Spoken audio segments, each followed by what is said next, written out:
Estimado profesor, soy el alumno de la carrera de Psicología, modalidad semipresencial de la Universidad UNIAC, Manuel Vilche-Videla, y el día de hoy expondré mi mapa conceptual de epistemología. La epistemología nace a partir de la filosofía y se define como el estudio del conocimiento. El conocimiento se compone por un sujeto, un objeto y los otros que inciden en él. Los primeros pensadores se pueden dividir en dos periodos. En un periodo cosmológico, en el cual existía una ausencia de reflexión epistémica porque se asumía la realidad como tal. Aquí podremos encontrar expositores como Tales de Mileto, Parménides, Pitágoras, Demócrito, entre otros. Y un segundo periodo, que es el periodo antropológico, es el que inicia la discusión sobre la verdad y el conocimiento. Y esto forma una base epistemológica.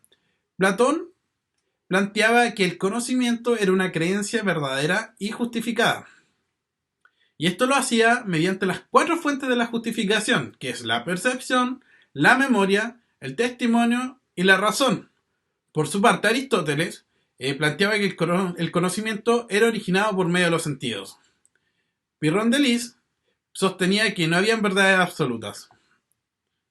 Estos autores dieron al debate epistemológico moderno, el cual podemos encontrar al racionalismo, quien planteaba que el conocimiento era generado a raíz de la razón, y entre sus expositores podríamos encontrar a René Descartes, quien ocupaba el método de la duda. Por su parte, el escepticismo, tenemos a David Hume, quien planteaba que la verdad parte desde los sentidos, y lo intentaba explicar por medio del principio de causalidad. Hay que entender que este escepticismo está vinculado al empirismo, para que poder contextualizarlos con el siguiente, que es el método trascendental, que Immanuel Kant proponía integrar al racionalismo y al empirismo en un concepto y con la finalidad de entender cómo conocemos. Esto generó los problemas clásicos del conocimiento, los cuales son planteados por Johannes Hessen, quien en su obra La teoría del conocimiento divide la historia del conocimiento en los problemas de posibilidad del conocimiento, origen del conocimiento, la esencia del conocimiento, los conceptos de verdad y los criterios de verdad. Por su parte también se generan los problemas de la justificación, que nos encontramos con el fundacionalismo y el coherentismo. Continuando con ello, surge la epistemología de la ciencia. Entre sus corrientes nos podemos encontrar con el positivismo lógico o el Círculo de Viena, quienes percibieran la psicología como una pseudociencia porque ellos se basaban en el empirismo, donde todo tenía que ser observable. Ellos dividían en dos enfoques o dos ejes, que el primero era un carácter empírico y el segundo un análisis lógico. ¿Qué quiere decir esto?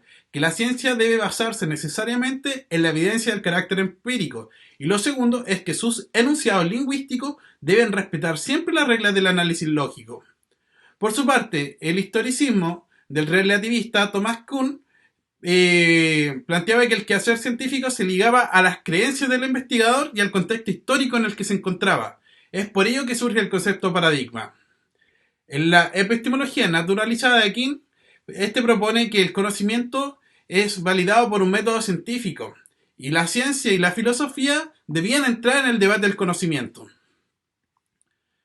Por su parte, también surgen las posturas epistémicas del poder en el pensamiento contemporáneo. Aquí nos podemos encontrar con la Escuela de Frankfurt, que proponía la teoría crítica. Por su parte, la epistemología del sur de Buenaventura de Sousa Santos planteaba la existencia del epistemicidio, ya que la cultura y la reflexión epistémica de otras culturas, en el caso de América Latina, los pueblos aborígenes fueron reprimidos por colonias colonizadoras y ese conocimiento estaba obstruido o se había perdido.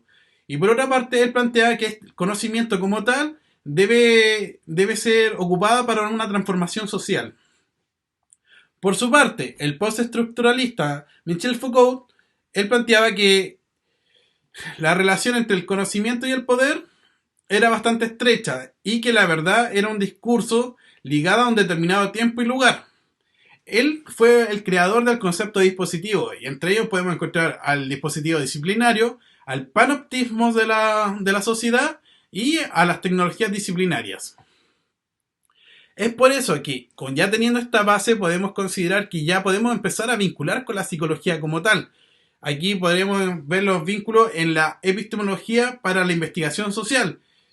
Ahora, considerando todo lo que ya habíamos visto y ya habíamos nombrado, surge un nuevo enfoque, que es el enfoque empírico-analista, el cual se enfoca en los hechos constatables, medibles y generalizables. El enfoque fenomenológico se enfoca en la relación entre el sujeto y el objeto, y este equivale a la experiencia subjetiva. Por su parte, el enfoque constructivista se enfoca en la construcción subjetiva y activa de la realidad, y el construccionista se enfoca en la construcción social de la realidad. El enfoque hermenéutico se enfoca en la interpretación de la realidad por medio del lenguaje. Y la acción participativa se enfoca en la construcción de la realidad debido a que se involucra el investigador dentro del entorno del investigado. Finalmente, podemos concluir que los vínculos se encuentran primero en que los autores que aportan ideas y aportan conceptos a la epistemología coinciden en muchos aspectos con los autores de la psicología. Si bien pueden ser en solo conceptos, sino en la continuidad de estudios o la continuidad de pensamientos de otros. También tenemos que pensar que la epistemología de la investigación social nos permite como futuros psicólogos también plantearnos distintos tipos de vistas ante determinadas situaciones, lo que nos va a permitir primero tener un pensamiento crítico y lo segundo es adoptar una posición ante determinados casos y también vincularnos con los medios en los cuales vamos a ejercer nuestra profesión. Sin nada más que decir y agradeciendo su atención, me despido. Muchas gracias.